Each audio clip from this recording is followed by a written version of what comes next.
knob. Come on. Heidi, Heidi, ho, holy, holy, ho. Heidi, hi. Welcome to our unidentified flying object discussion. Yeah, a minute. Get more than a minute. I know.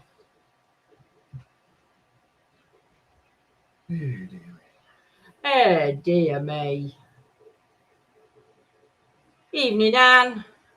Christina, how are you, my lovely?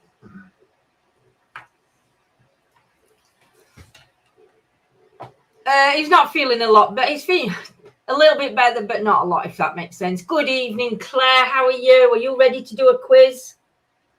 I'm going to get together. I'll FaceTime you and we will do a quiz. Good evening, Peter. Good evening, Stuart. Hope everybody's well this evening. Evening, Lana. Hope you're well, my lovely lady. Hey, Beth, how are you, Bukes? So can you see me printer going behind? Well, John's printer going behind. I'll show. I can't show you. I'll show you in a minute. What I'm having printed. Hey, Sam, bloody hell, got twisted with names. Hey, Dawn. Sit down. Carol, my beaut. Grace, good evening. Haven't been on for a while.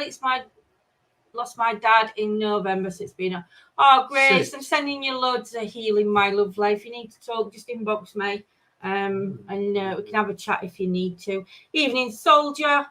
Evening, Sam. I don't know if I've missed anybody else. I don't know. I look away from computer and it's like, boom, everybody's on. So yes, tonight we are going to be discussing. I was telling you what we're printing, weren't I? It's a night before Christmas silhouette, and it looks right good. So but it's not going to be done for 4.5 hours now. So I was going to try and show you, but I can't. So I'll try and show you a picture in a bit what I'm doing. So who's into the UFOs? I'm not doing too bad. A bit flustered, Dawn. It's a bit hot in this room. I'm getting hot flushes. What's the difference between a UFO and a USO? There you go. If you look out for Soldier, I'll put John will click him on screen. If everybody wants to play along, Soldier's going to be putting some things in chat for you all to work out or have your say or whatever. So Soldiers could look out for them when John puts them on the screen. I've got some UFO stories. Evening, Antoinette. Carol does, hey, Gillian, Mick. So we've got a few then that like the we've got a few that like, so just get ready for Soldiers' questions coming up because I would like you to answer them if you can. Thank you, Dawn. Mwah, much love to you. Hey, Tracy, how are you, my love? So, Julian, John, how are you doing, love? Evening, Beth.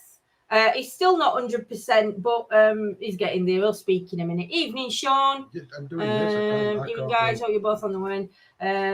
He's a little bit. I'm not going to say he's a little bit better, but he's a little bit better. But he's not. Very drained and worn out today. We went on members earlier, and I was doing a workshop on runes. And as me and John were reading, and don't cough without putting your hand on your mouth. I'm negative. And we know that.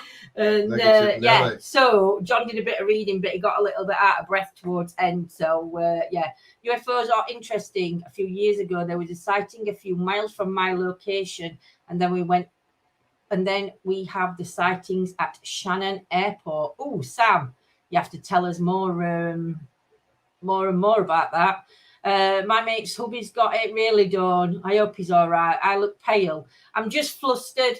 In this room, and my eyes look like sheep's fannies again because I'm not very sleeping very much. I have a vid off a UFO that I took. Wow, Alan, if you wouldn't mind, if you'd like to send it us, We'll share it out if you want to get it shared out. I think USO is an unidentified submerged object. So Claire just Googled that then. Hey up, Mr. Mason.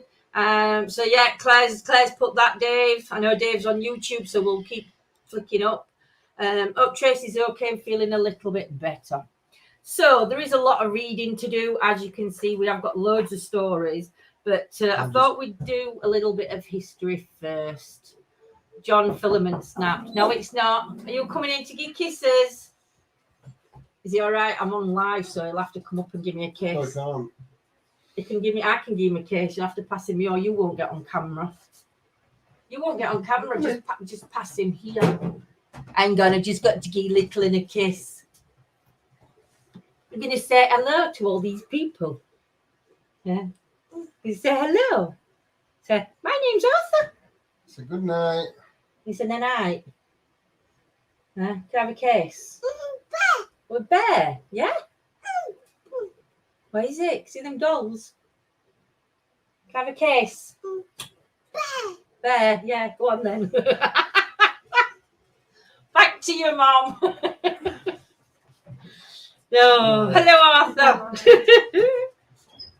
Now I've got to keep my voice down. He is gorgeous. He is. He's one. Arthur's not bad either.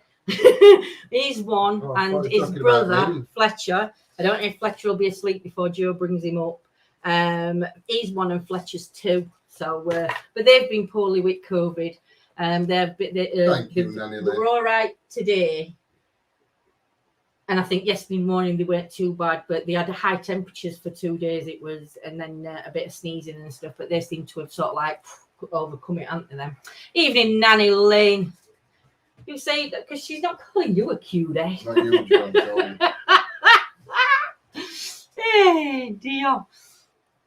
What are you talking about? Hey, Shield Afterlife. Hope you're well, my lovelies. Evening, War Dog.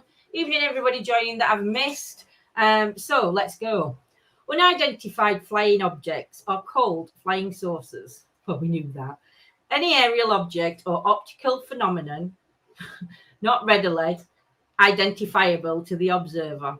UFOs became a major subject of interest following the development of rocketry after World War II, and were thought by some researchers to be intelligent extraterrestrial life visiting Earth. You do have to mind me. I am a bit dyslexic, short-tongued, and I don't understand a lot of things. So, yeah, just bear with.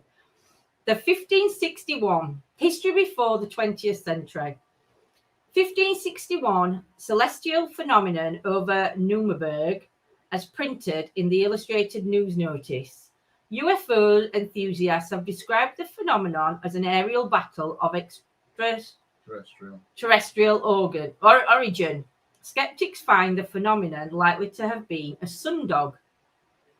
People have observed the skies throughout history and sometimes seen unusual sights, such as comets, bright meteors, or one or more of the 5 planets that can be readily seen with the naked eye. Planetary conjunctions and the atmospheric optical phenomenon, such as perihelia and lenticular Thank you, clouds.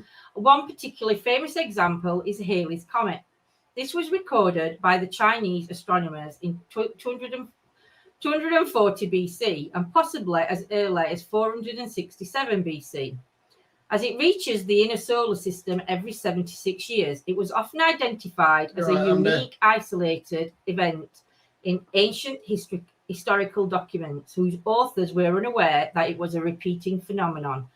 Such accounts in history often were treated as supernatural portents, angels, or other religious omens, while UFO enthusiasts have sometimes commented on the narrative similarities between certain religious symbols in medieval paintings and UFO reports. The conical and symbolic character of such images is documented by art historians, placing more conventional religious interpretations on such images. Told you you'll get used to this. Hello to Andy. Evening, Andy. Hope you're well, my lovely. How are you diddling? Simple examples of pre-modern observations of unusual area phenomena. Julius Obsequens was a Roman writer who is believed to have lived in the middle of the 4th century AD. The only work associated with his name is the Liber de Prodigies, which is Book of Prodigies, completely extracted from an epitome or abridgment written by Livy. De Prodigies was constructed as an account of wonders and portents that occurred in Rome between 249 and 12 BCE, an aspect of obsequient of bloody hell work that has inspired excitement in some UFO enthusiasts. Is that he makes reference to things moving through the sky. For the stars, mate. It is possible that it is a description of meteors, and since Obsequens is writing some 400 years after the events he described, the text is not an eyewitness account. On 14th of April 1561, residents of Nuremberg described the appearance of a large black triangle object, according to witnesses. There were also hundreds of spheres, cylinders, and other odd objects that moved erratically overhead. The accounts are consistent with sundogs and other similar meteorology phenomena. A similar report comes from 1566 over Basel. Is it Basel? Basel? Basel. And indeed, in the 15th and 16th centuries, many leaflets wrote of miracles and sky spectacles. On January 25th, 1878, the Denison Daily News printed an article in which John Martin, a local farmer, had reported seeing a large dark circular object resembling a balloon flying at a wonderful speed. Martin, according to the newspaper account, said it appeared to be about the size of a saucer from his perspective. One of the first uses of the word saucer is associated with a UFO. In April of that year, such reports of such mystery airships in various parts of the United States are reminiscent of modern UFO waves. Many signed affidavits, scores of people even reported talking to the pilots. Reports of strange ships and artificial lights in the sky were published in local newspapers for the next 2 decades. What's that? Culminating in a mass panic in 1997, where some people feared that Thomas Edison had created an artificial star that could fly around the country. No, it's Basel. When asked his opinion of such report, Edison said, "You can take it from me that it is a pure fake." Now we're on to flying saucers and blue projects. If anybody's got any questions, pop them in chat. And I know we've got people watching that are really into this topic, so they'll hopefully be able to answer the questions, or John can put them up on screen and then just nudge me to tell me to shut up. Flying saucers and Project Blue Book. The first well-known UFO sighting occurred in 1947 when businessman Kenneth Arnold claimed to see a group of 9 high-speed objects near Mount Rainier in Washington while flying his small plane. Arnold estimated the speed of the crescent-shaped objects as several thousand miles per hour, and said they moved like saucers skipping on water. In the newspaper report that followed, it was mistakenly stated that the objects were saucer-shaped, hence the term flying saucer. So the 20th century and after. In the Pacific and European theatres during World War II, round glowing fireballs known as Foo Fighters was reported by Allied and Axis pilots. Some proposed Allied explanation at the time included St. Elmo's fire, the planet Venus, hallucinations from oxygen deprivation, or German secret weapons. In 1946, more than 2,000 reports were collected, primarily by the Swedish military, of unidentified aerial objects over the Scandinavian nations, along with isolated reports from France, Portugal, Italy, and Greece. Western UFOs. The objects were referred to as Russian hail. and later as ghost rockets. It's a UFO in your pants with unidentified female organs. Because it was thought the mysterious objects were possibly Russian tests of captured German V-1 or V-2 rockets. Most were identified as natural phenomena as meteors. The popular UFO craze, by many accounts, began with a media frenzy surrounding the reports on June 24, 1947, that a civilian pilot named Kenneth Arnold reported seeing 9 objects flying in formation near Mount Rainier in the United States. At the time, he claimed he described the objects flying in a saucer-like fashion, leading to newspaper accounts of flying saucers and flying discs. Soon reports of flying saucers sightings became a daily occurrence, and one particular famous example being the Roswell incident, where remnants of a downed observation balloon were recovered by a farmer and confiscated by military personnel. The story received scant attention at the time, but interest in it revived in the 1990s with the publicity surrounding the television broadcast of an alien autopsy video marketed as real footage, but later admitted to be staged reenactment. Various UFO claimants said that they had interacted with the aliens during the spacecraft, and a few said they had visited the craft themselves. In 1961, the first alien abduction account was sensationalized when Barney and Betty Hill went under hypnosis after seeing a UFO and reported recovered memories of their experience, but became ever more elaborate as years went by. A media account of the speculation were running rampant in the USA. By 1953, intelligence officers Robertson panel worried that genuine incursions by enemy aircraft over US territory could be lost in a maelstrom of kooky hallucinations of UFO reports. Media was enlisted to help debunk and discourage UFO reports, culminating in a 1966 TV special, UFO, Friend, Foe, or Fantasy, in which Walter Cronkite patiently explained to viewers that UFOs were fantasy.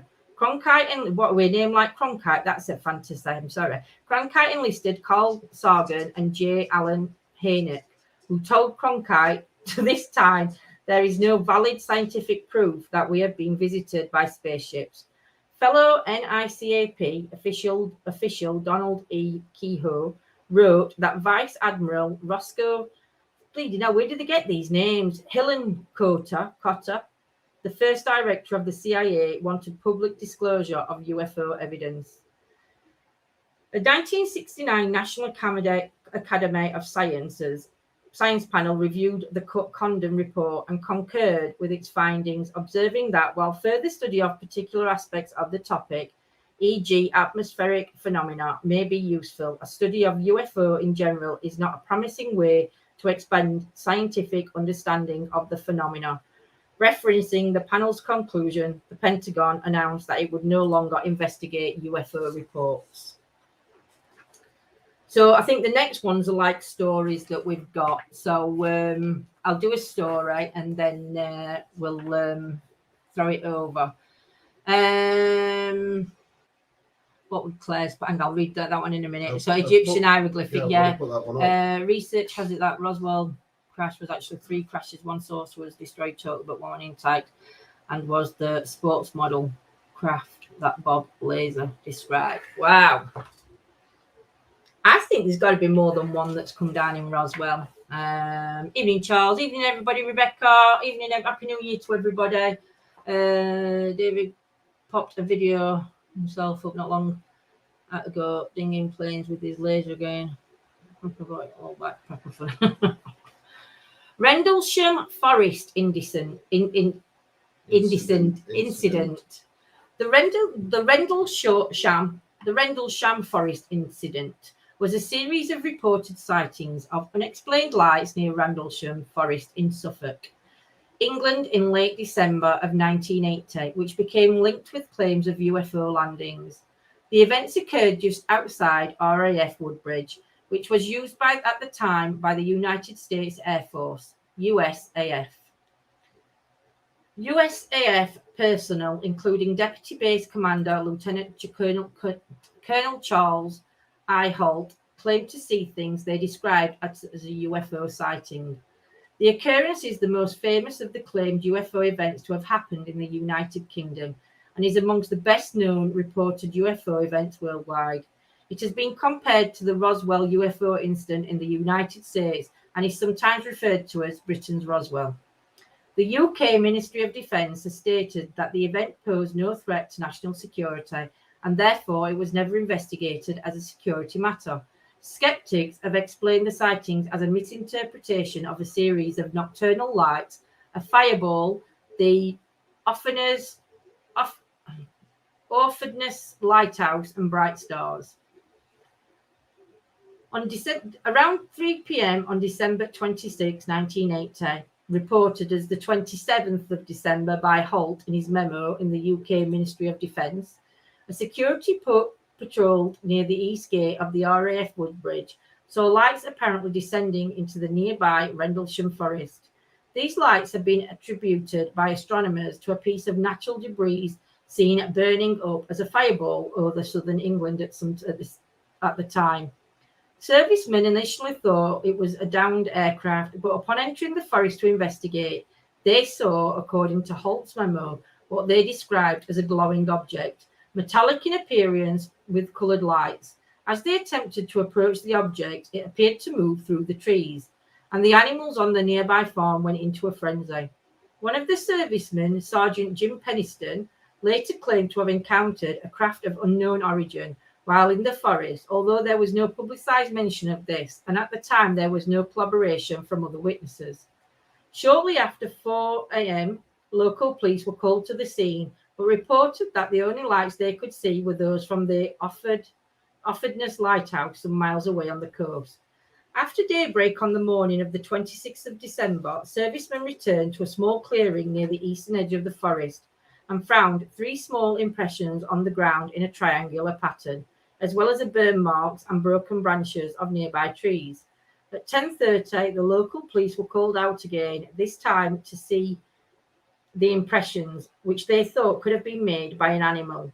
Georgina Brunner, in her book You Can't Tell the People, published a photograph of a supposed landing site taken on the morning after the first sighting. The Deputy Base Commander, Lieutenant Colonel Charles Halt, visited the site with several servicemen in the early hours of the 28th of December 1980, reported as the 29th of December by Halt. They took radiation readings in the triangle of depressions and in the surrounding area using an Aeon PDR-27, a standard US military radiation service meter. Although they recorded 0.07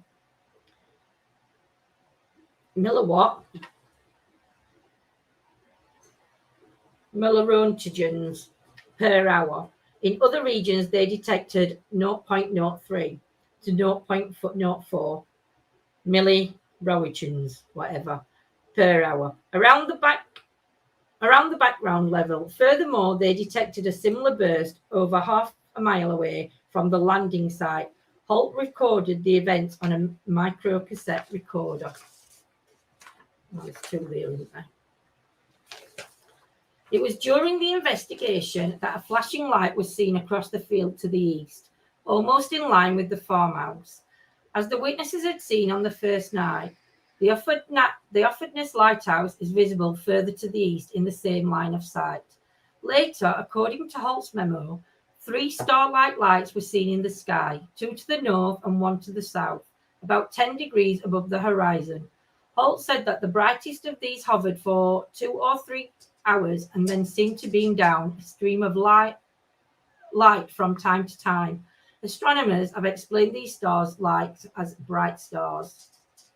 Rendal Shum Forest is owned by the Forestry Commission and consists of about 5.8 square miles, 15 kilometres, of coniferous plantations interspersed with broad-leaved belts, heathland and wetland areas. It is located in the country of Suffolk, about 8 miles, 13 kilometres east of the town of Ipswich. The incident occurred in the vicinity of 2 former military bases, RAF Bentwaters, which is just to the north of the forest, and RAF Woodbridge. which extends into the forest from the west and is bounded by the forest on its northern and eastern edges. At the time, both were being used by the United States Air Forces and were under the command of Wing Commander Colonel Gordon E. Williams. The base commander was Colonel Ted Conrad, and his deputy was Lieutenant Colonel Charles I. Halt.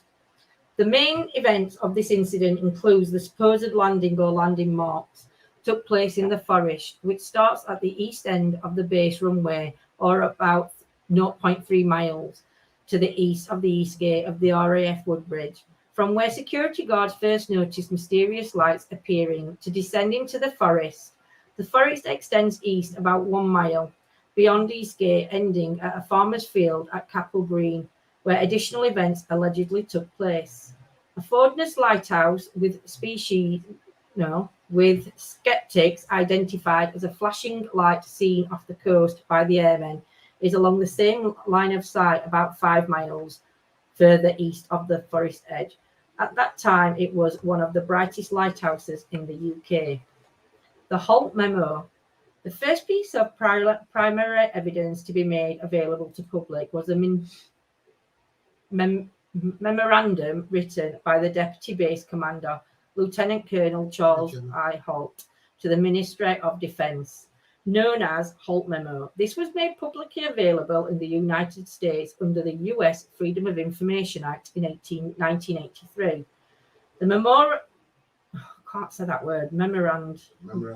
The memorandum was dated 13th of January 1981 under the title Unexplained Lights. The 2-week delay between the incident and the report might account for errors in the dates and times given. The memo was not classified in any way. David Clark, a consultant to the National Archives, has investigated the background of this memo and the reaction to it at the MOD. His interviews with personnel involved confirmed the curious nature of the investigation made by the MOD and failed to find any evidence for any other reports on the incident made by the USAF or UK apart from the Halt Memo. Halt has since gone on record as saying he believes that he witnessed an extraterrestrial event that was then covered up. In 1984, a copy of what became known as the Halt Tape was released to the UFO researchers by Colonel Sam Morgan, who had by then succeeded Ted Conrad as Halt's superior. The tape chronicles Halt's investigation in the forest in real time, including taking radiation readings, the sightings of the flashing lights between trees, and the star-like objects that hovered and twinkled. The tape had been transcribed by researchers Ian Ridpath, who includes a link to an audio download and also a step-by-step analysis of the entire content of the tape.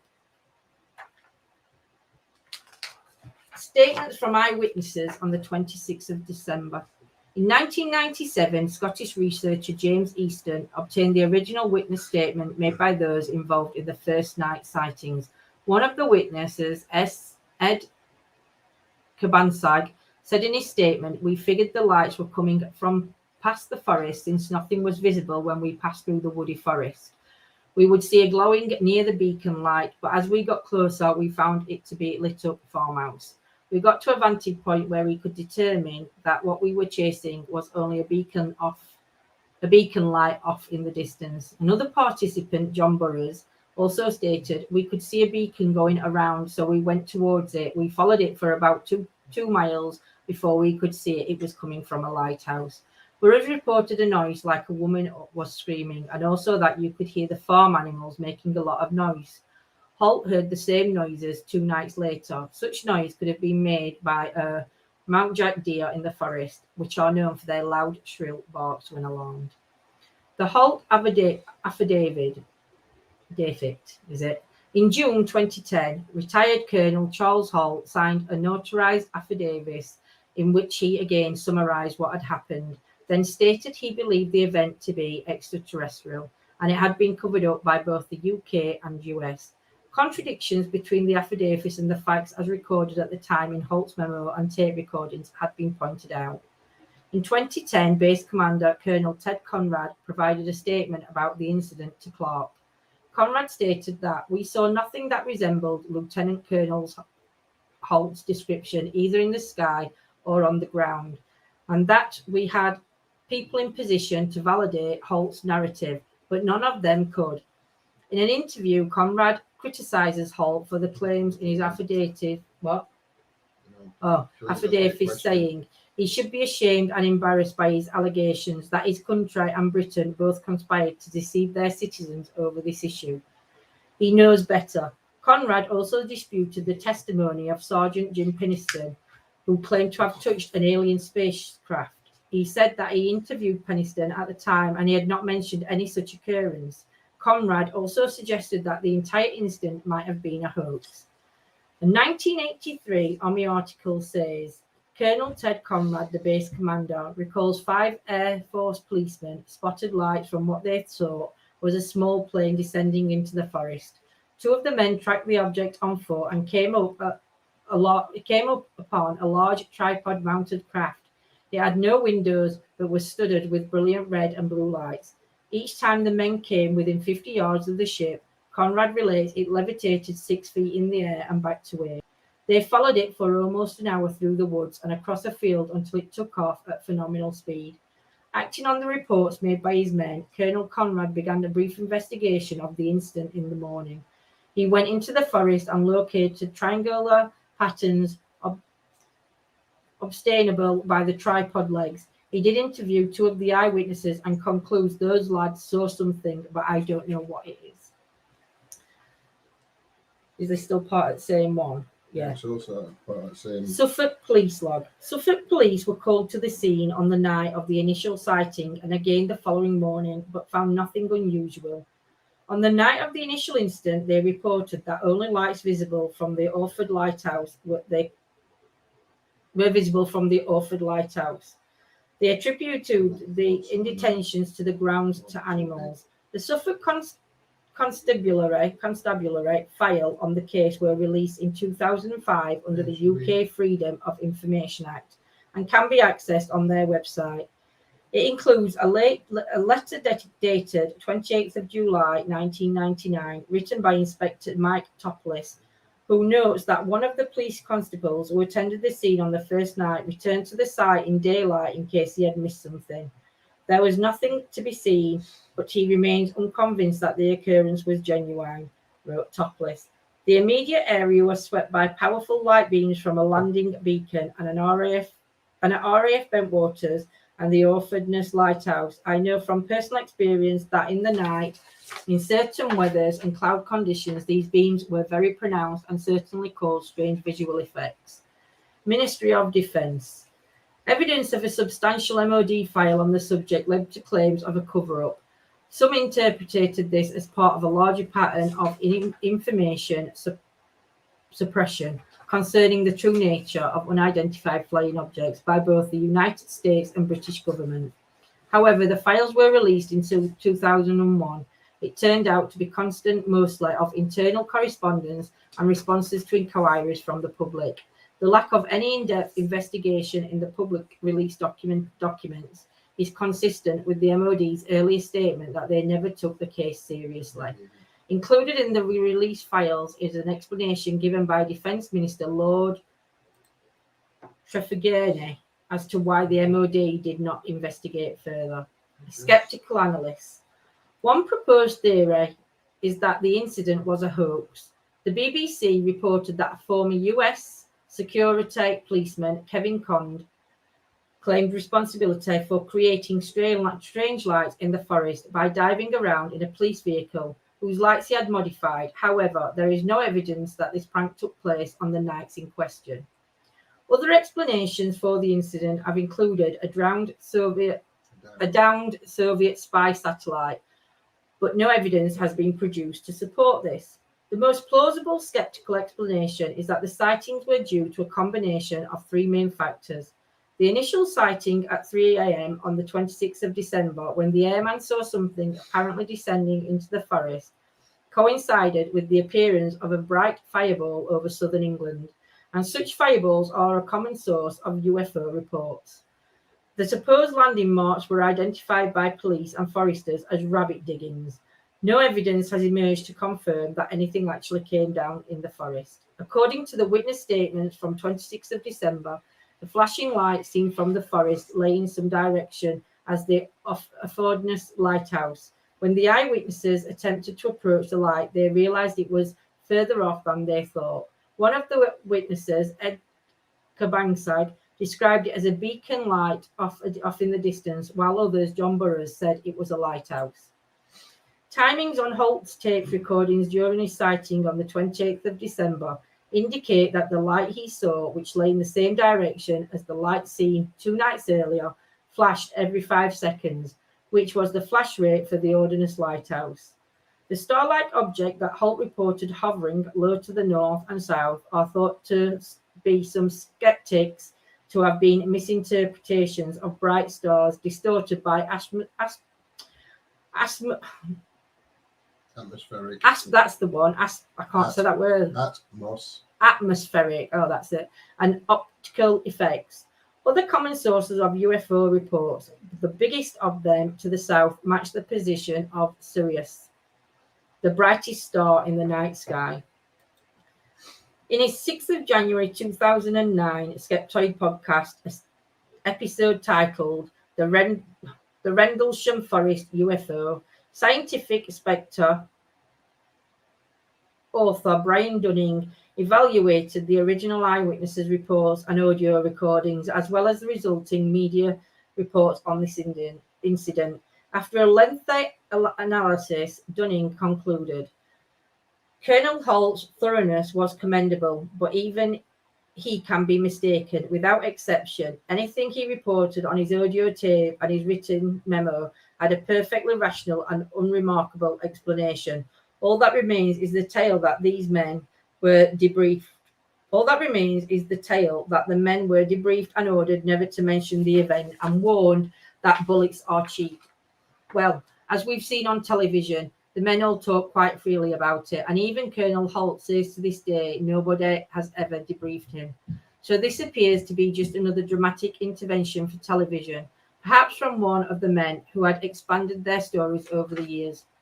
When you examine each piece of evidence separately, it's on your own merit. Separately on its own merit. You avoid the trap of pattern, matching and finding correlations where none exist. The meteors had nothing to do with the lighthouse or the rabbit diggings, but when you hear all 3 stories told together, it's easy to conclude, as did the airmen, and the light overhead became an alien spacecraft in the forest. Always remember, separate piece of poor evidence doesn't aggregate together in a single piece of good evidence. You can stack cow pies as high as you want, but they won't turn into a gold bar. In 2005, the Forestry Commission used lottery proceeds to create a trail in Rendlesham Forest because of public interest and nicknamed it the UFO Trail. In 2014, the Forestry Service commissioned an artist to create a work which has been installed at the end of the trail. The artist states the piece is modelled on sketches that purportedly represented some versions of the UFO claimed to have been seen at Rendlesham. Change of heart. In 2010, Jenny Rendal, who first reported the case in the London Evening Standard in 1981 and co-authorised with the local researchers who uncovered this event, the first book on the case in 1984, Sky Crash, A Cosmic Conspiracy, emphasised her previous expressed doubt that the incident was caused by extraterrestrial visitors, while suggesting that a UAP, an unidentified atmospheric phenomenon of unknown origin, might have caused part of the case. She noted, while some puzzled remained, we can probably say that no unearthly craft was seen in Rendlesham Forest. We can also argue with confidence that the main focus of the event was a series of misperceptions of everyday things encountered in less than everyday circumstances. And then it goes on to a possible hoax. In December 2018, David Clark, a British UFO researcher, reported a claim that the incident was set up by the SAS as a revenge plot on the USAF.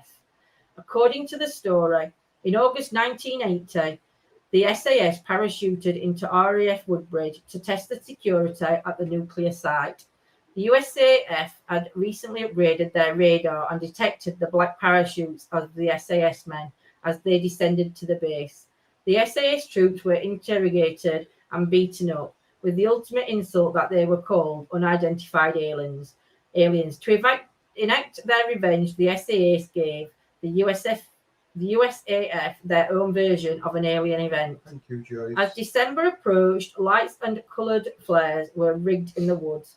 Black helium balloons were also coupled to remote control kites to carry suspended materials in the sky, activated by radio controls. However, Clark's investigation concluded that the story was itself a hoax. So what do you guys think of that? What do you guys think of that one so far? Do you think something happened? Do you think that the mismatch of information was it a hoax? Were they out too late? Were their eyes going funny? What's your take on it? I've seen what I think is, I don't know if it's a film of that or like a short clip. I've never heard of this before.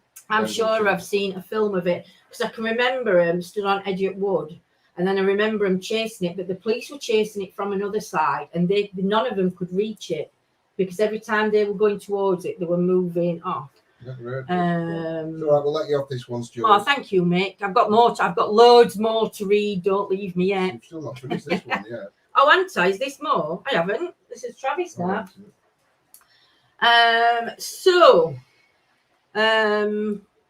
It's always possible something was there. Exactly, Nita. So yeah, this world for me, our universe, they can't just be us as living entities, living bodies, whatever. For everyone that's asking, because Amelia's just asked, it's a 3D printer, so it's currently printing something. And it's making me hot. For me, I am a believer that there is UFOs. Do I believe aliens walk amongst us? Why not? Why not believe that? We've got all sorts of other things that happen that our eyes see. It won't be too big, Gillian, that no. It won't be too big. What? Gillian was asking me earlier what ring size I went. I said, I don't know what ring size I am. She said, would a 14 be too big? I said, I don't think so, no.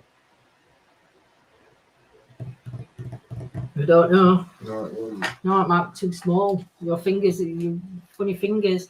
So the next story we come to is the Travis Walton UFO incident. Now, I love this.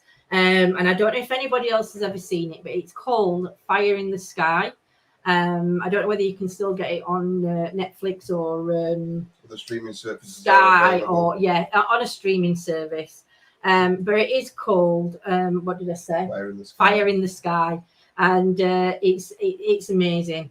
I watched the film on this. If you've got a thing for UFO, please watch it if you haven't watched it because it's great. It's on Prime Video, Soldier says. The Travis Walton UFO incident was an alleged alien abduction of American forestry worker Travis Walton by a UFO on November the 5th, 1975, while he was working in the Apache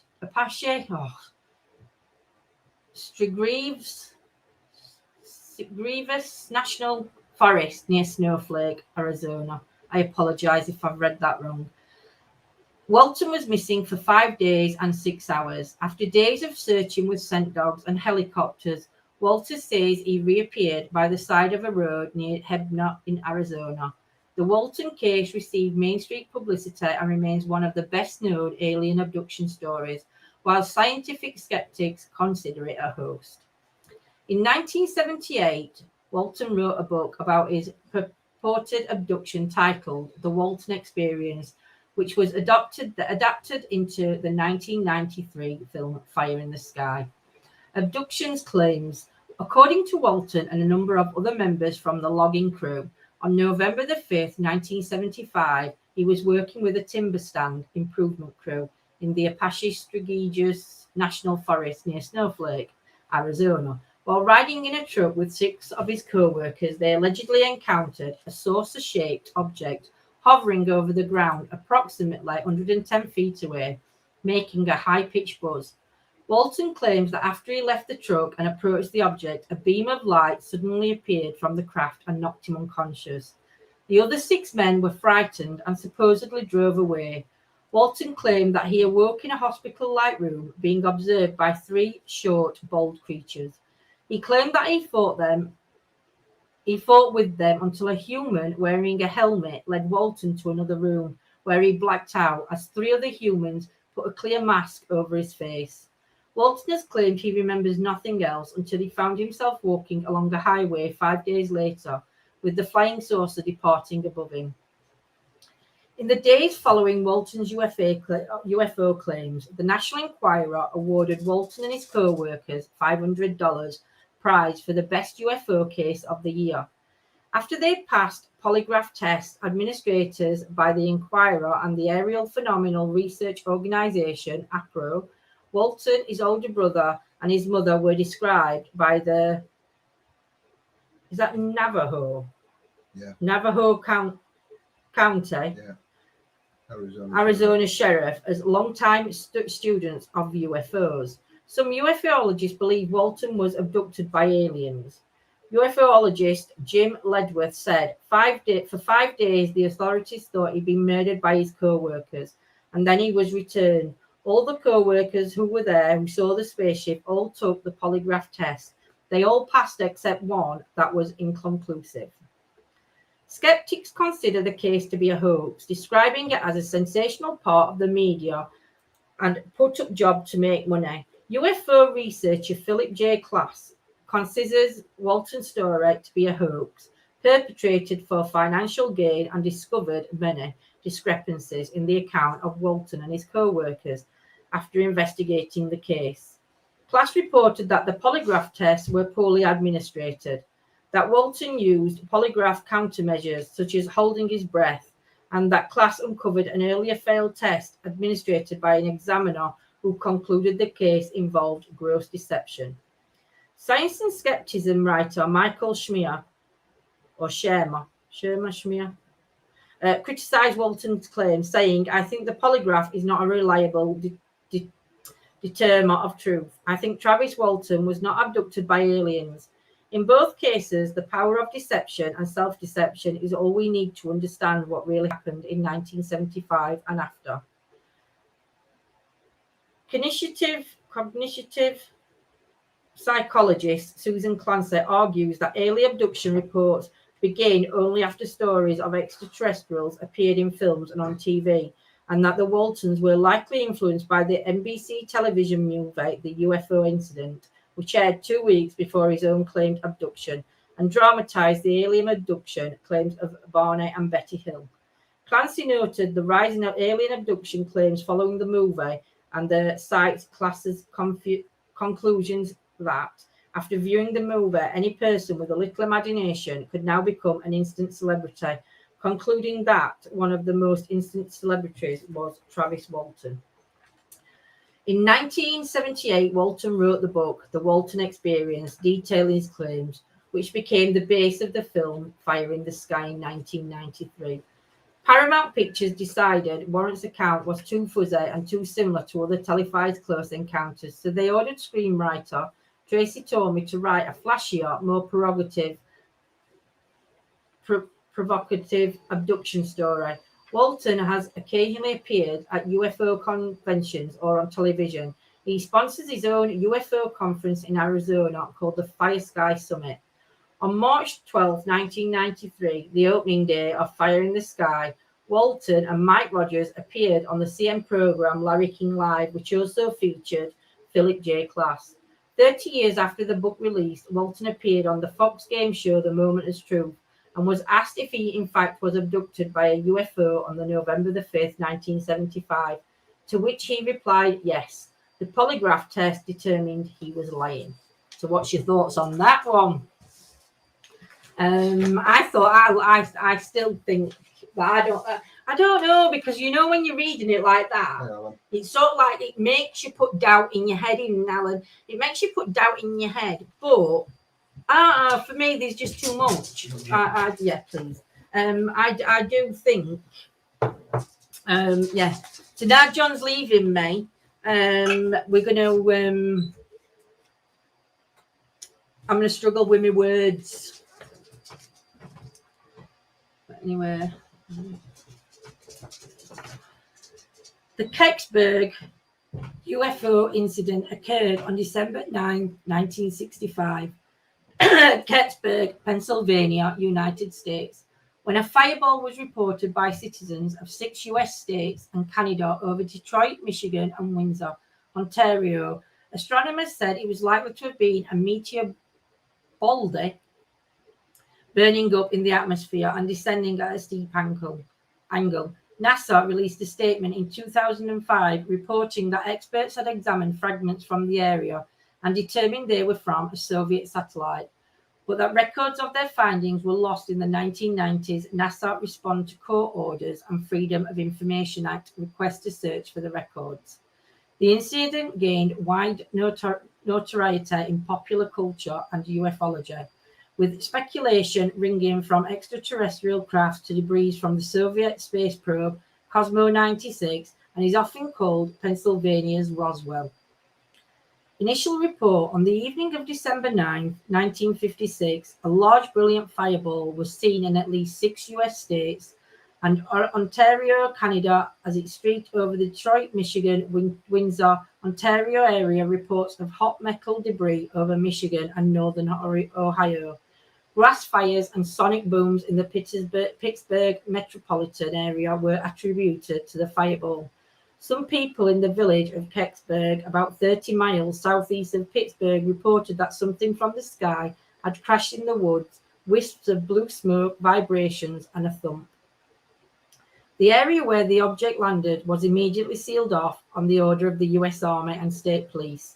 Officials reported, like in anticipation of a close inspection of whatever may have fallen.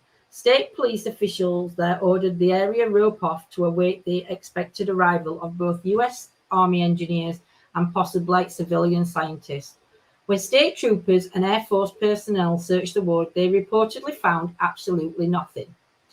A subsequent edition in the Tribune Review bore the headline, "Searchers Failed to Find Object." Authorities discounted proposed explanations such as plane crash, errant missile test, or re-entering satellite debris, and generally assumed it to be a meteor. Astronomer Paul Anier said the fireball was likely to have been a meteor entering the Earth's atmosphere. Geographist George Weatherlow discounted speculation that it was debris from a satellite and agreed that reports were probably due to a meteor. Astronomers William P. Bridleman and Fred Hess said it undoubtedly was a meteor boulder. A spokesman for the Department of Defense in Washington said first reports indicated the reported fireball was a natural phenomenon. Keksburg is thought to have been the Nazi belt from the Second World War coming back. Wow, read it, really? I never knew that. Lindsay, what's that thing behind you? It's 3D printer suites. Where did I get to? Several articles were written about the fireball in the science journals. The February 1966 issue of Sky and Telescope reported that the fireball was seen over Detroit, Windsor area at about 4:44 p.m. EST. The Federation Aviation Administration had received 23 reports from aircraft pilots, the first starting at 4:44 p.m. A seismograph at 25 miles southwest of Detroit had recorded the shock waves created by the fireball as it passed through the atmosphere. The Sky and Telescope article concluded the path of the fireball extended roughly from northwest to southwest and ended in or near the western part of Lake Erie. A 1967 article by two astronomers in the Journal of the Royal Astronomical Society of Canada, JRASC, used the seismographic record to pinpoint the time of a passage over the Detroit area to 4:43 p.m. In addition, they used photographs of the trail taken north of Detroit at two different locations to triangulate the trajectory of the object. They concluded that the fireball was descending at a steep angle, moving from southwest to northwest, and likely impacted at the northwestern shore at Lake Erie near Windsor, Ontario. In December 2005, just before the 40th anniversary of Keksburg Incident, NASA released a statement reporting that experts had examined metallic fragments from the area and determined they were from a Russian satellite that re-entered the atmosphere and broke up. But records of their findings were lost in the 1990s. Well, that was a big kick. I remember there being a big kick-up about that, if I remember back. Leslie Keane described an investigated reporter backed by Sci-Fi Channel reportedly sued NASA under the Freedom of Information Act for the lost NASA records. On October the 26th, 2007, NASA agreed to search for those records after being ordered by a court. During the hearing, Steve McConnell, NASA's public liaison officer, testified that 2 boxes of paper from the time of the Keksburg incident were missing.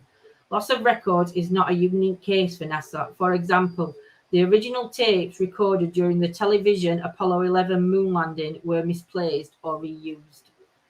In 2008, space writer James Oberg suggested that NASA was unlikely to process any such documents since, in his view, it is highly likely that the supposed NASA team that investigated the site were in fact Air Force personnel who identified themselves as NASA personnel, something regularly done by military personnel in civilian clothes during the 1960s. He further suggested that Keane's action was no more than a publicity stunt for the benefit of Keane's employees.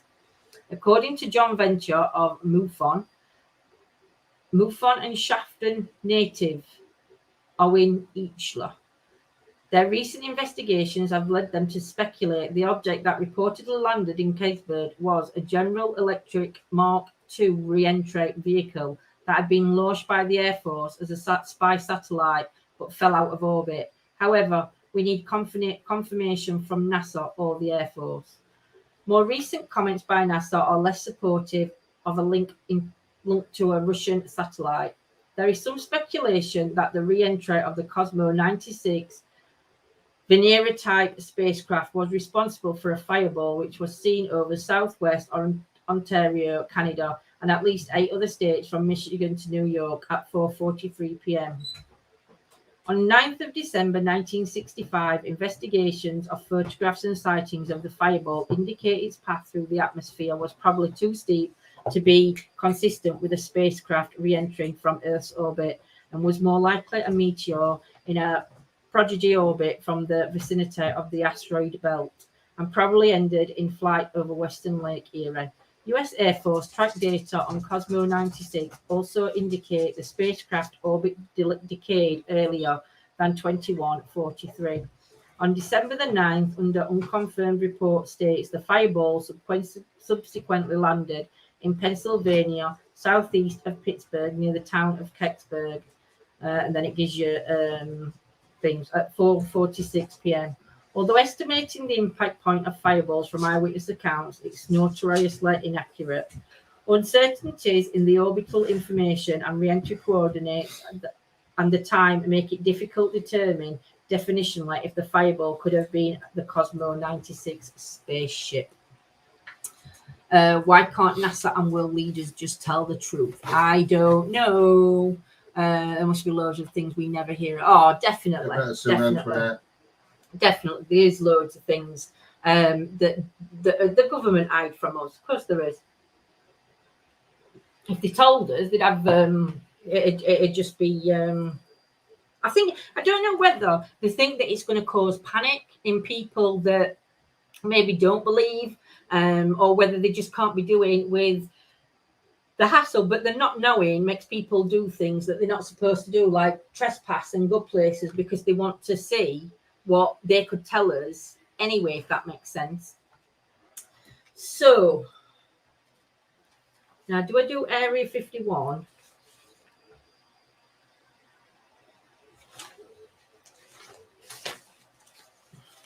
Couldn't do. Time you on, yeah. Area 51, the US government's official name for Area 51 in the Nevada Test and Training Range, which is a unit of the Nellis Air Force Base, which actually, you said earlier, was actually in Fallout, New Vegas. Fallout, New Vegas is the name of the Nellis Air Force Base. Today, it is used as an open training range for the US Air Force. According to the CIA, the name Area 51 comes from its map designation. It was also referred to as Paradise Ranch in order to make the facility sound more attractive to those that would be working there. Paradise Ranch was then shortened to the Ranch. Other nicknames included Watertown and Dreamland. In 1958, under Public Land Order 1662, the 38,400 acre land area was withdrawn from public use by the U.S. Atomic Energy Commission, a predecessor to the U.S. Department of Energy. It is located more than 120 miles northwest of Las Vegas. It is restricted to the public and has armed guards patrolling the perimeter. It's also impossible to enter the airspace above without permission from air traffic control. Area 51 has long been a topic of fascination for conspiracy theorists and paranormal enthusiasts who believe it to be the location where the US government stores and hides alien bodies and UFOs. One popular UFO conspiracy is that in 1947 in Roswell, New Mexico, remains from a flying saucer that supposedly crashed were brought to Area 51 for reverse engineering experiments in order to replicate the extraterrestrial spacecraft. In June 2019, a poll conducted by YouGov found that 54% of the US adults think it is likely the government knows more than it's telling about UFOs. I think it would be higher than that. Yeah. In April 1955, CIA officer Richard Bissell, who is overseeing the development of the U-2 plane, first sees the site that would become known as Area 51 while on an aerial scouting mission. Bissell, along with three others, including Colosmond Ritland and Kelly Johnson, director of the Lockheed Corporation's Skunks Work, agreed that the area would make an ideal site for testing the U-2 training pilots and requested that Atomic Energy Commission add the area to its real estate holdings in Nevada. In July 1955, the CIA began using Area 51 to develop the high-altitude U-2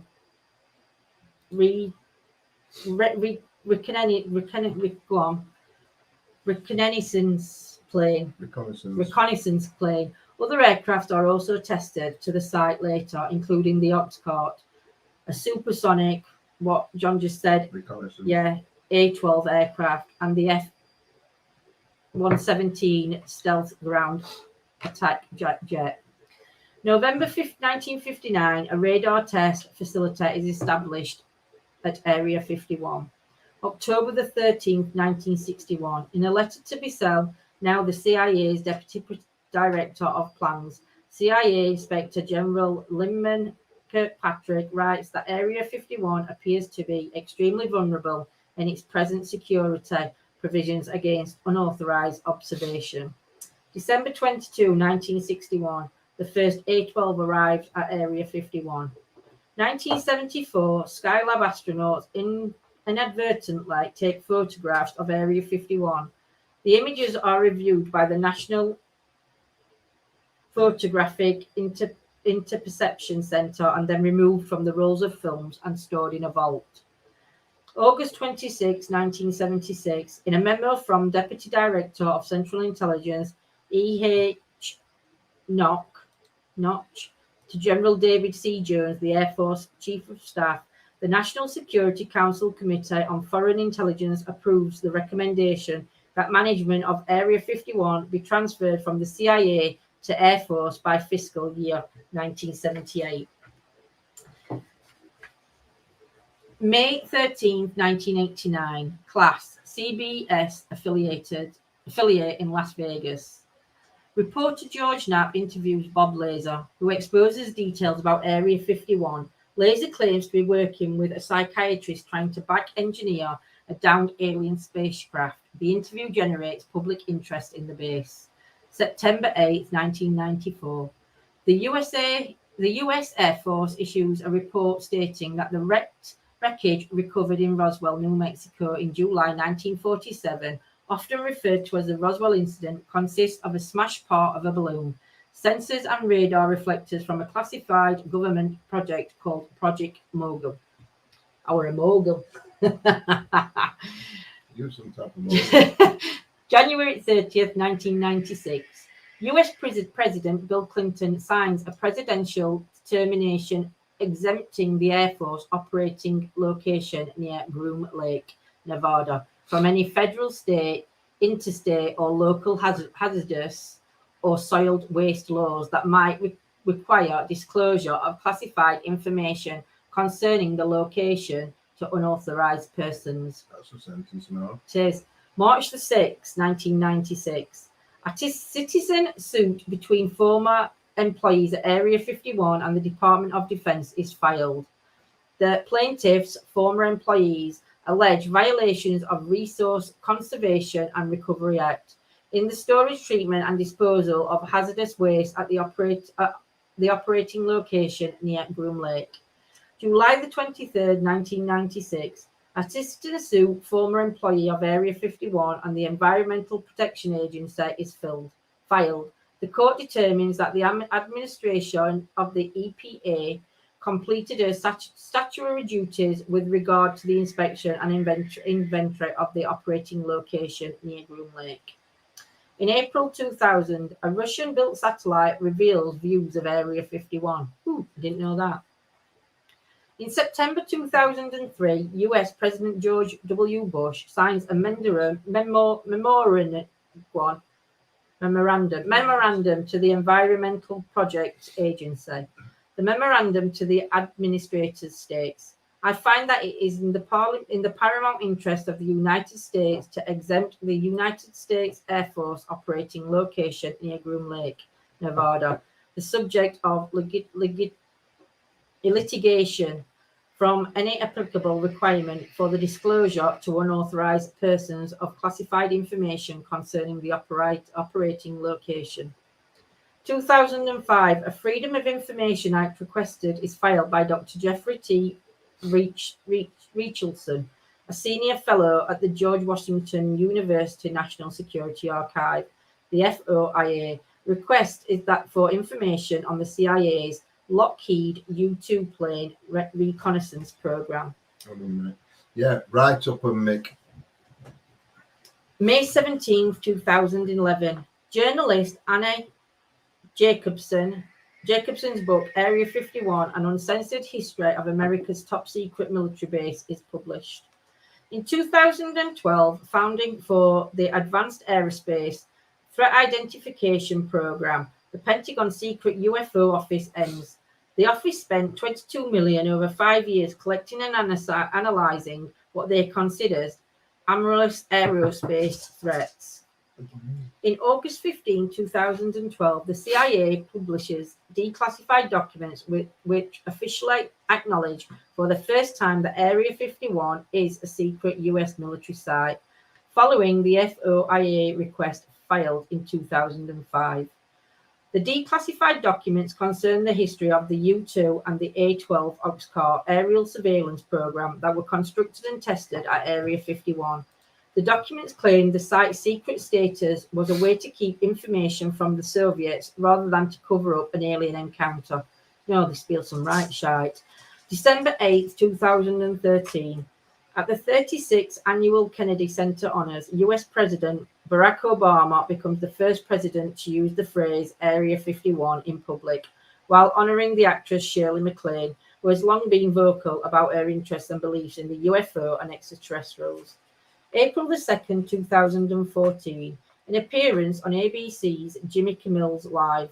Clinton jokes that while he was president, he asked aides to investigate what the government knew about UFOs and Area 51. He says, first I had people go look at the records on Area 51 to make sure there was no alien down there. March 24th, 2016, on Jimmy Kimmel Live, presidential candidate Hillary Clinton says if elected, she would open government files on any unexplained aerial phenomenon bearing any threats to the I said sorry to make. Bearing any threats to the national security. July 11th, 2019, more than 1.5 million people say they will attend a Facebook event titled Storm Area 51. They can't stop all of it, pledging to raid Area 51 in a quest to see them aliens. The post suggested that people run onto the site on September the 20th, 2019 at 3 a.m. July 12, 2019, Laura McAndrews, an Air Force spokeswoman, says government officials were aware of the Facebook event. She says Area 51 is an open training range for the US Air Force, and we would discourage anyone from trying to come into the area where we train American armed forces. The US Air Force always stands ready to protect America and its assets. August 9th, 2019, the Alien Stock Festival, a festival celebrating aliens that's set to take place on September 9th to 22nd in Rachel, Nevada, is announced. We're aiming to establish something unique here, a meeting place for all believers. Come out to the desert to dive into the world of live music, arts, camping under the stars, the festival website says. August 20, 2019, officials in Lincoln County, Nevada, vote to pre-sign an emergency declaration in preparation for the influx of visitors. In September 10, 2019, organizers cancel alien stock, saying critical infrastructure needed was not provided for this festival. Indeed, people are encouraged to attend the Area 51 celebration in Las Vegas. September 10, 2019, 2 Dutch men are arrested in the Nevada National Security Site near Area 51. The men tell police that they saw the no trespassing signs, but wanted to take a look at the facility. They later pleaded guilty to trespassing and illegal parking. September 20th, 2019, approximately 200 people show up outside the gates of Area 51 for the raid on the facility. 2 people are arrested, according to Lincoln County Sheriff. There is 1 alcohol-related arrest, and a Canadian citizen is arrested for indecent exposure. 1 woman comes close to crossing it and briefly detained and released on the scene. Wow. So, what's everybody's thoughts on Area 51? What do you all think on Area 51? Let's hear your thoughts. Are you a believer that there's things going off in Area 51? Do you think there is cover-ups going on? I've got a few more stories. When I hear about Area 51, it makes me think of the movie Paul. Isn't that about a bird? Isn't that about a little dicky bird? No, Paul, it's about an alien. Is it about an alien? Oh. A comedy, I think. I'm thinking of something else. Showing his willy to an alien. Go home. Hi, John and Lindsay. Hope you're well. Sorry, I've not been on for a while. Cremated my best friend's mum a week before Christmas last week, and a phone call to say another of my friends. Sandra. I hope you're all right, Sandy, my lovely. If you need to talk, you know where I am, and I'm sending you loads of love and healing. And to everybody. It's quite true, that, Jules. Sky is blue, clouds are white. God must be a sprite. Spy right. Oh. So we've got some reports coming in from different parts of the world now. I might not get to read them all. I'm checking time, and my voice is going. Make it worse by avoiding questions and being so secretive about the place. Definitely need to. Definitely. So these occurred in Africa. So a Zimbabwe. So this is a woman in Zimbabwe. So I'll read it as I'm reading it for her. Cynthia Hind reporting.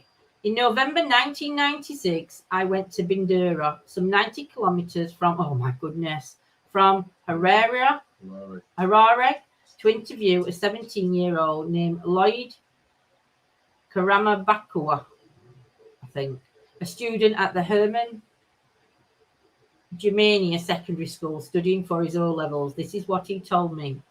At between 1 a.m. and 1:30 on March the 6th, 1996, he woke up, and because he knew it would be quiet at that hour, he decided to do some studying for his exams. Whilst this engaged, he heard a clicking sound, not unlike a telephone dialing, except there are no telephones in this area.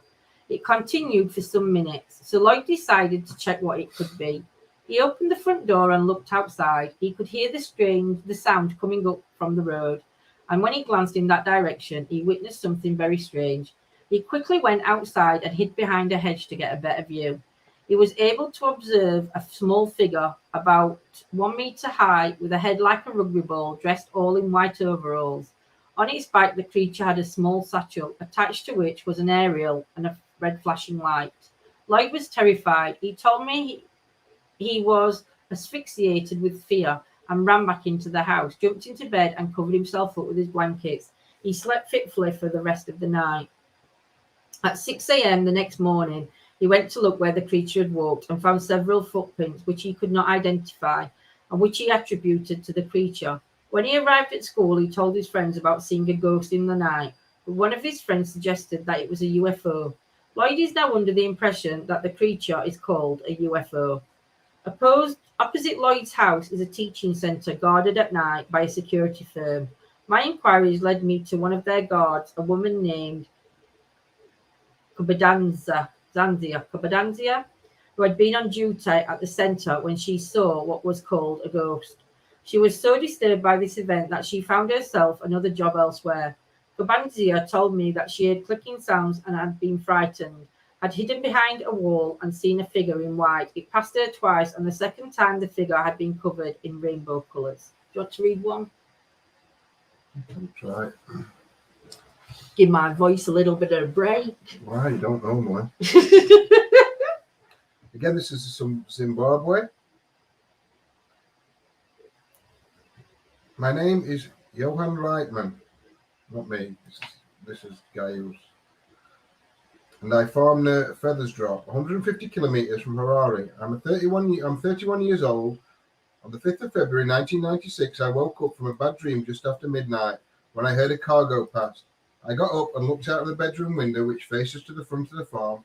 I watched as two cars passed each other, a strange sight as there are usually few vehicles to be seen, and none at night. One car pulled into my gate, and I thought immediately, oh no, these guys are coming to pinch my new engine on the borehole. I rubbed my eyes and face to make sure I wasn't still asleep and looked at the car again. It was long and wide and made a low humming sound. I could see lights at the back and a row of red lights and a front light which shone high enough to illuminate the treetops. This car or object stopped at my gate for a good 30 seconds and then drove on, as if the gate had been opened. And that was it. It was gone. I took my torch, my rifle, 4 farm workers and my dogs, and we went out the gate. Despite the fact it had just rained, there were no tire tracks or human tracks on the road. As we approached the gate, I could feel heat coming up from the from the surface of the road. A real oppressive heat radiating from the ground. Even my ears felt flushed with the heat, and my workers and I were soaked with precipitation. It was about 12:30 hours by now, so when we found nothing further, we went back home. It was only the following morning that it occurred to me that when we reached the gate, it was closed. This meant the car had disappeared through a closed gate, because I had been watching it when it disappeared and the gate hadn't moved. The next day, I sent one of the farm workers to fetch some sheep who were lost in the bush. On his way back, he said he saw an object straddling the road. By the time he reached the spot, it was gone. But strangely enough, the sheep would not walk over the area where the object had been. Instead, they divided around it. My workers were convinced this was a ghost, and because I'm a Christian myself, I believe it was a phantom or spiritual phenomenon of some sort. I don't believe in UFOs. So this is a man from South Africa. Hold on, before we do this next one. Oh. Do you know though, don't it make you wonder where when you look at some of the ideas and the things that are being made around the world by government officials or stuff like that, these companies come up and they're using materials that we wouldn't know where to get off these materials from, and they're not man-made materials that they bring in. Do you know what I mean? How do we know that?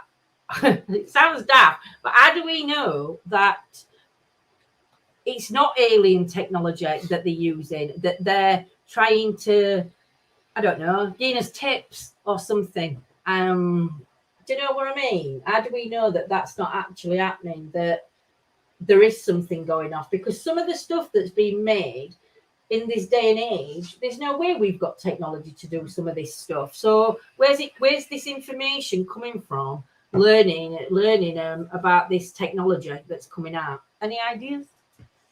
Do you know, mate? Do you know? Go on, then you can carry on. A lot of new metal and materials have to be made in zero gravity. There we go. My name is Credo Mutwa. Not my name again. This is not me. There are things that fly through the night that you call UFOs, which we in Africa call Abahambi Abavutayo, the fiery visitors. Long before they were heard of in other parts of the world, we, the people of Africa, had contact with these things and creatures inside them. I can only speak with certain constraints because we are not allowed to talk in detail about these sacred things, or else the starships will stop visiting us. Melting. There is a creature called the Mutendi Ya Negengi, the grey or white creature with a large head whose face is chalk white with large green eyes that go around the creature's head, so it can look at you over its shoulders. The Mutendi sometimes captures human beings, cuts them open, and closes them up again and makes them forget what has happened. This is only discovered if the person is put into a trance, then he remembers. I was once abducted myself by fellows like little dolls. They paralyzed me, then painfully examined me by sticking instruments up my nostrils. The female creature seduced me, but it was very cold and unpleasant, and a feeling of being violated. I then found myself back in the bush, and when I approached my village, all the dogs tried to attack me, and I had to be rescued. I then learned I had been missing for 3 days. There are many creatures who are watching over us curiously, and I think they are regulating our development for some reason.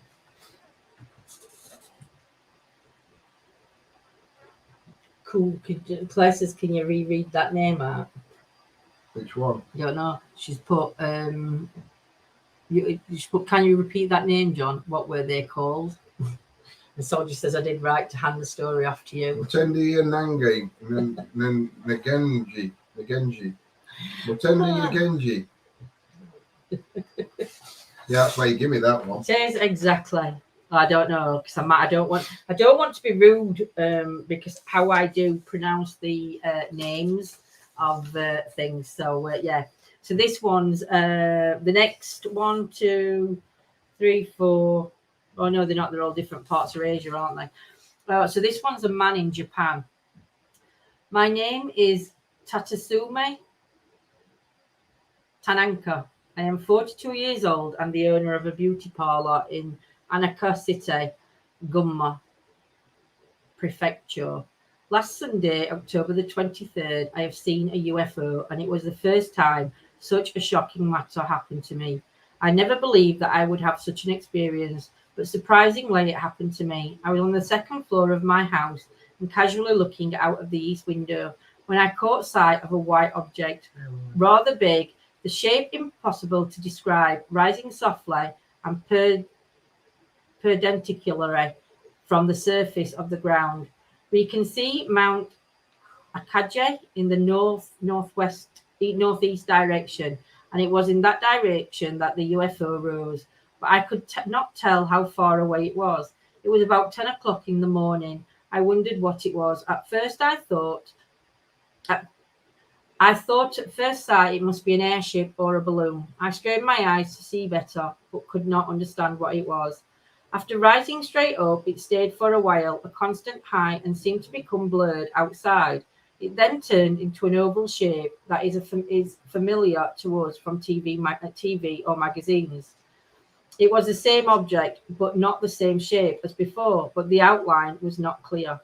Soon after, it moved to the right at a fast speed. It looked like low altitude flight, but it all happened so quickly, and then it just disappeared in the cloudless blue sky. I was so shocked. I fell out of my mind. This thing was so huge, but it disappeared just in a moment.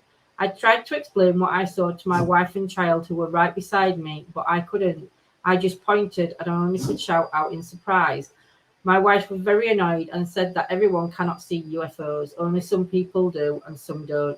By then it had disappeared. I was so excited that I went outside with my daughter and searched the sky, but it was too late. I still can't believe I have had such an experience. I will never forget that movement and that speed. Something beyond common sense. It means to me that things exist that we don't understand. She sneezed and then I know she has. She sneezed all over my foot. She had the floor once. You know. This is in Saudi Arabia. Yeah, John. You are checking. Lifetime governments won't let. Do you know they might not, John? They might not let them out. I hope they do. Go on. We can skip that one then. Go to the next one. No. I am called That one there, apparently. Shahibu Anian. Could be, mate. It could be nothing. Anan. I'm called Shahibu Anan. On Thursday, the 26th of March, 1966, I was camped with a party of Bedouins.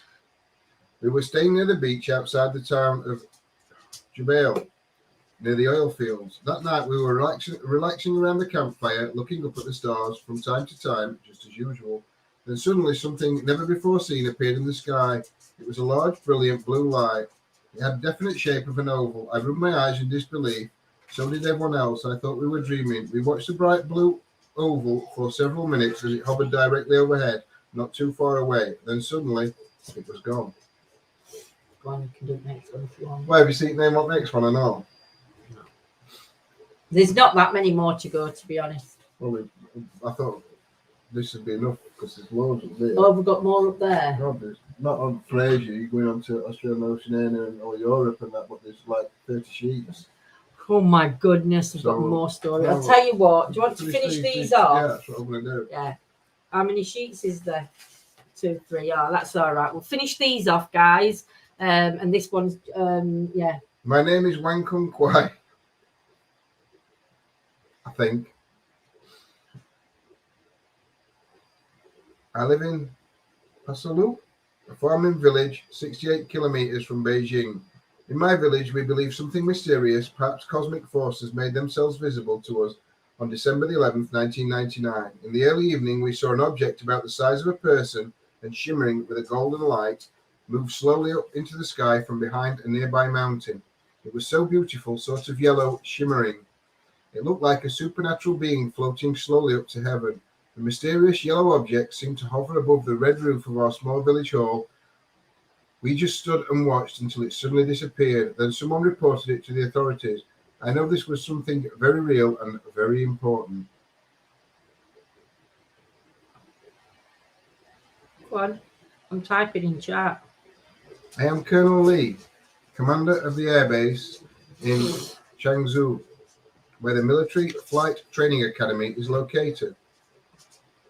On October the 19th, 1998, 4 radar stations in Hebei province reported the presence of an unidentified blip hovering over the academy. After ascertaining that the intruder was not a military or civilian flight, I ordered a Jianjia 6 jet fighter to take off and intercept the UFO. At least 140 people on the ground saw the object. To observers at the base, the USO first appeared to be a small pointed star and then grew larger and larger, perhaps as it descended to a lower altitude. Witnesses described an object with a mushroom-shaped dome on top and a flat bottom, covered with bright, constantly rotating lights. The crew of the interceptor consisted of a pilot and a radar officer. The 2 officers reported that the object clearly resembled depictions they had seen in a foreign science fiction film. When they got within 4,000 meters of the UFO over the Queen country, it abruptly shot upwards, easily evading subsequent attempts to get closer. The flight crew reported that it appeared to be toying with the plane by repeatedly outdistancing it and then reappearing right above it. The pilot requested permission to fire on the UFO with the plane's automatic 20mm cannons. I denied his permission to shoot and told him to continue to pursue and observe the object. The pilot broke off the pursuit at an altitude of 12,000 meters when the plane began running low on fuel. The UFO then apparently disappeared before I could order additional planes to be sent to the area. And the last one is from India. Nothing. I'm just going to answer Jules. I believe in UFO and other worlds, but not convinced of abduction. See, I don't know, Jules. I don't know where I stand on abductions. I think that I think genuine people. I think it's same with paranormal. I think it's same when people say that they've seen apparitions, and whether it's off camera or on camera, whichever it is. I have to give them the benefit of the doubt. I mean, some of these stories I'll take with a pinch of salt, because I'm not. Again, some of them are old stories, some of them are new, but yeah, for me, I think there's got to be some kind of you don't just start it from nothing, do you? Do you know, Lindsay? I have everything. I love everything you talk about. Like I said earlier, I've seen UFOs and people thought I was crazy, but I know what I said. Exactly, Julian. You know what? You're so sweet. Go on. So this is an account from India. My name is Kanan. And they both say, so my name is... I'm a teacher at a boys' school. Nanny Fenwick. Guru Kala, run by ISKCON in the village of Marapura, West Bengal.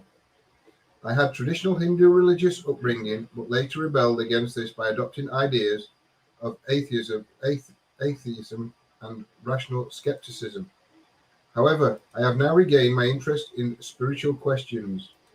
A few years ago, I saw something that was what you would call a UFO, but I believe was a Vimana.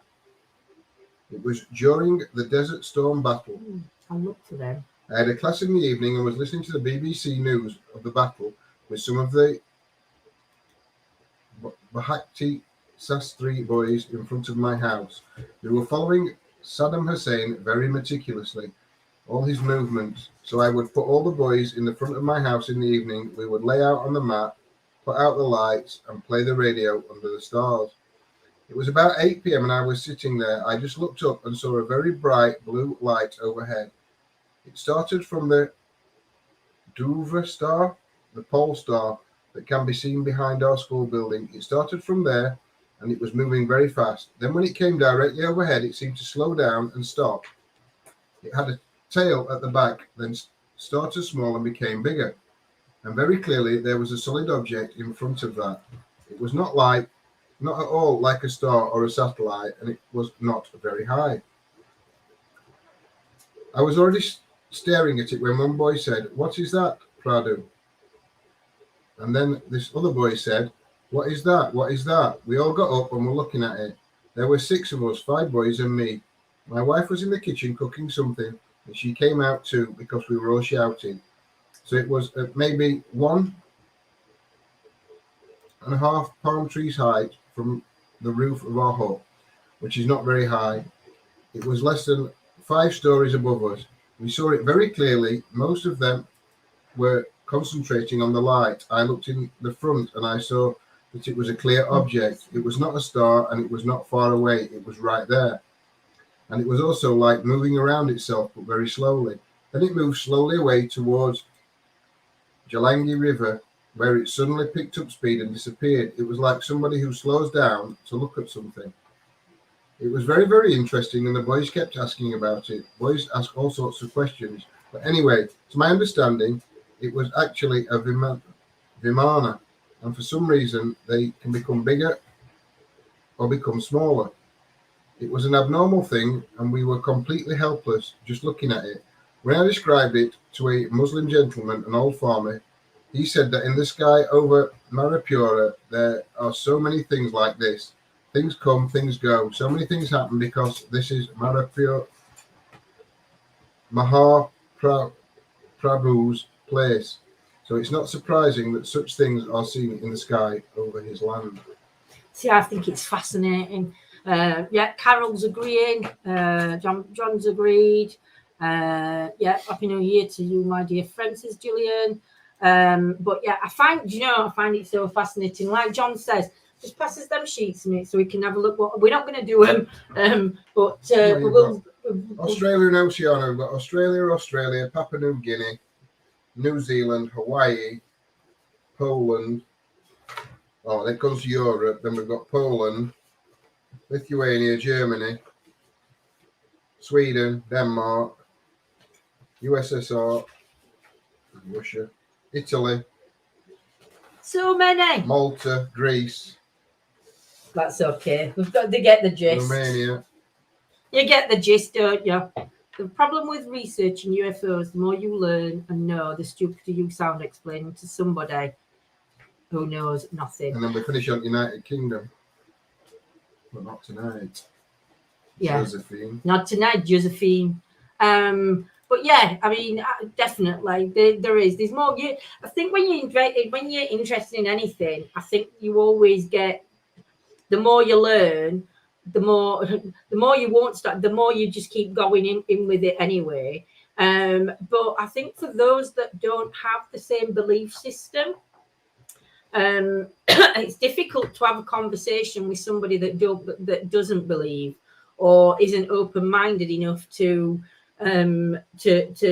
even talk on a normal level, because it's same when you're doing ghost hunting, it's same when you're into paranormal and you're doing investigations.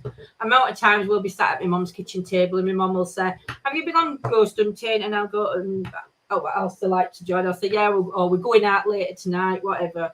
And my mum's other half will just start laughing and go, ghosts, they don't exist. Ghosts don't. And it's like, there's no point in me having a conversation with him because he's not on my level of intelligence. Nobody's on your level of intelligence, darling. But do you know what I mean? He's not on my level. So I'm not going to waste my breath talking to him. Now, if he was like saying, if he showed not interest, but come up with like, well, why do you believe in and what makes you think that, and question, then that's somebody you can have a conversation with. And it's not to try and turn them to your beliefs, but it's just to have that open mind, isn't it? You know, it's just, do you think more people believe in UFOs than ghosts? I don't. I think it's 50-50. I think more people believe in ghosts than UFOs. Do you think? I don't know. Well, you could be right, because a lot of people we speak to do say, well, we believe in ghosts, but we don't believe in UFOs. We don't believe in that side of it. So, yeah, possibly you could be right. But I don't know. If you do have a look on some of these UFO sites that dedicate their sites to UFOs, some of the phenomena that's being caught. I'm not saying it's any more likely that ghosts exist over UFOs. But I'm saying I just believe that there's more people. I think UFOs is more like cryptids. Yeah. It's more like 50-50 cryptids, UFOs. Yeah, like we're saying. But I think ghosts, I think there's more. Yeah. No, I don't. I'm same as John. More believe in ghosts. Yeah. Cheers, Jules. You just back him up. Jersey lass, she's gonna. She's a spy, right? So, don't upset Mick anymore. What we're going to be doing, tomorrow night on Members is sorted. What we've decided we're going to do is every Monday night we are dedicating ourselves to members. So Monday nights, we did used to do every Monday, last Monday of the month, it was a live investigation on members. What we're going to do now is, obviously, we're in COVID lockdown, so there's nothing happening outside at the minute anyway.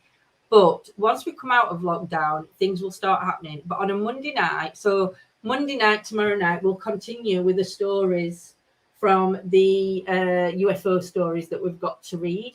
We'll continue reading them. So we might do an hour and a half on members tomorrow night, going through ghost stories, going through the UFO stories, which is brilliant. So things are going to be happening on members now on Monday nights. So there's something always going to happen for you guys over there. Tuesday night's going to be chit chat as normal. Amazeballs it is. Tuesday night's chit chat as normal, and it's open to all. And then either in the daytime I'll be live on members, or we may go live after. We'll see how it plays for what time, but we will be on members. I think Wednesday, I think we're going to have, I don't know, don't have to have Thursday off, you see, or Wednesday. Mm-hmm. I think Wednesday night we will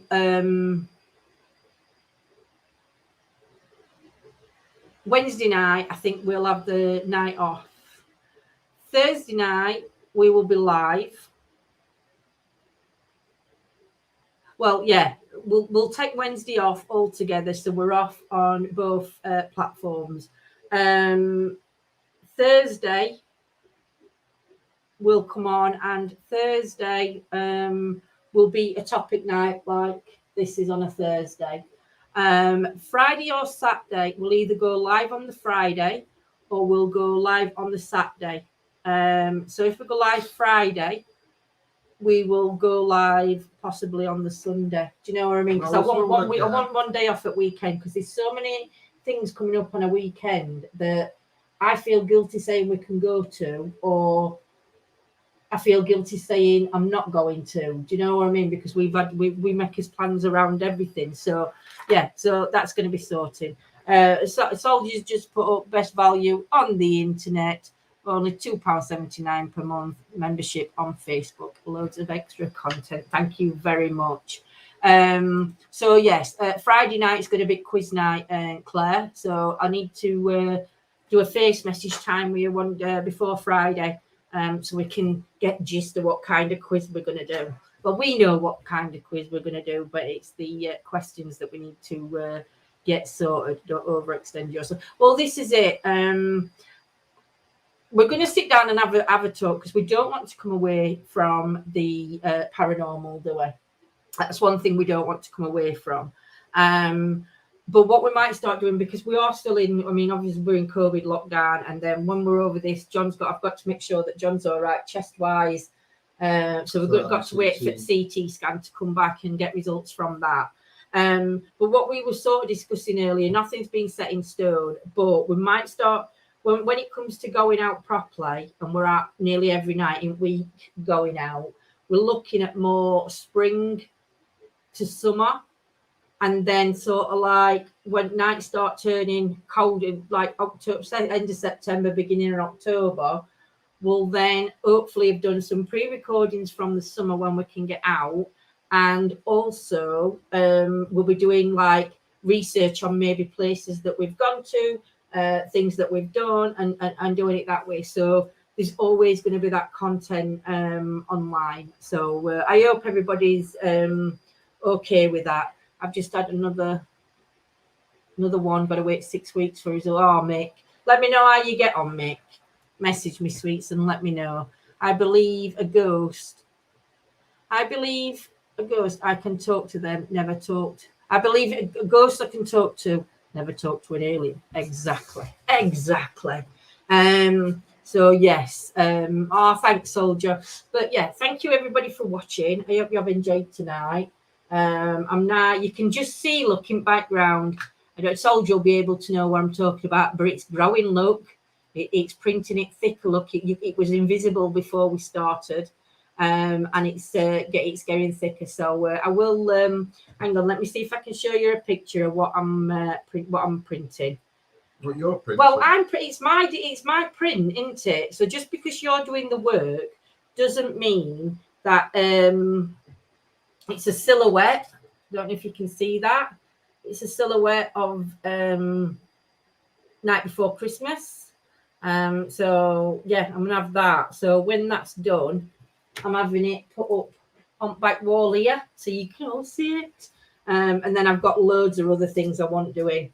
Oh, bless you, Nita. Thank you, Claire. Thank you, Diane. So Wednesday nights are going to be your date night. Yes, Laura. I think Wednesday nights we're going to have date night on hump nights. I'll put that up so nobody thinks I'm being rude on Facebook. So there you go. So Wednesday nights are going to be your date night. Sounds like a great Wednesday. Sounds great, and Wednesdays are hump nights too. There we go. So you know I'm not being rude. I want to buy a 3-day printer. Which is the best one to buy? Any ideas? Message John.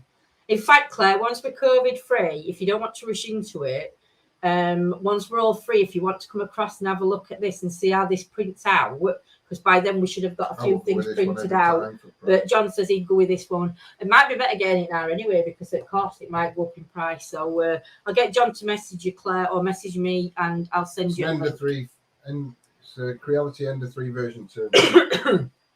So that's what you need. Creality Ender 3 version 2. Call me if you want, says Soldier, if you're free for a chit chat. It probably will let you know. I've got another 2 hours 16 minutes to go before it's printed off, so I'm a bit gutted. Message me as I'll forget. I'll get him to send you a link. But I'm sort of getting, do you know, I had not headache, but I had like a slight headache yesterday, and I've got neck ache, and I don't know if I'm getting neck ache because I've been sat in this chair, or whether I'm getting symptoms because I were negative, and I don't know. I'm just getting that neck ache, neck pain. I don't know if it's because I've had my head up and down. Ours haven't come yet, and I can't take theirs because they need theirs to get them back to work.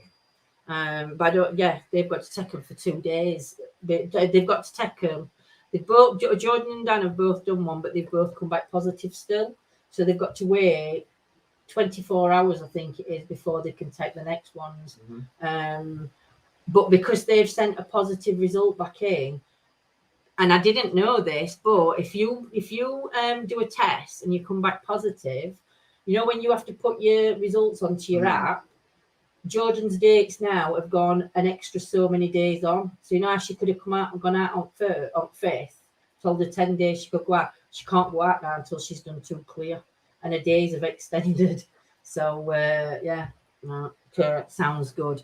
Might be coming from your back. It could be me because, like I said, I've been sat in this office for 2 days. I helped John. Well, I can't say I helped John, but what I can say is I annoyed John while he was putting the printer together with what's that for? Why are you doing that? Where's that go? So I think I'm more hindered than helped, would you say? Yeah. And then I've been in today, and then I went downstairs at 5 o'clock after I'd come off members, and I sent him 29 messages on Facebook Messenger with all these different prints that I want out, because there's gnomes, there's fairies, there's money boxes, there's Christmas stuff, there's Easter stuff, there's Valentine's stuff, there's wedding stuff, there's photos of this other stuff. It's just phenomenal what you can do. And the plant pots, Claire, that you can make for horticulture, stuff you can make for the horticulture is really good. Some of them you had to buy for, but some of them you do get free. But it's brilliant. You two did a fantastic job. John did a fantastic job. I'll give him that. I watched a woman on Instagram yesterday. She took an LFT. It was lateral float. It was negative. Her hubby did one. It was positive. So 10 minutes after he did, she did. 10 minutes after her. First, she did another test and it was positive. Yeah, Jules. I mean, you can't always trust the lateral flows, but if it does come back a positive, it's a positive. Yeah. Sometimes it gives false negatives, but if it gives a positive, then you're positive. But yeah, so I'm gonna have to. I'm not doing them because it means I've got to. You're gonna have to do that. I can't. You have to do that. Yeah, but we haven't got any, like I said, unless I wait for them to come in. So right, we are going to love you and leave you. And I just want to say thank you for an amazing night. Thank you for listening to us and taking part in conversation and listening to us talk majority of it. So yeah, so tomorrow night I will say 8:30, members only. That's where we'll be. And we will be continuing with the UFO stories. So take care, guys. Love you loads. And we shall see you later. Bye. Bye, guys.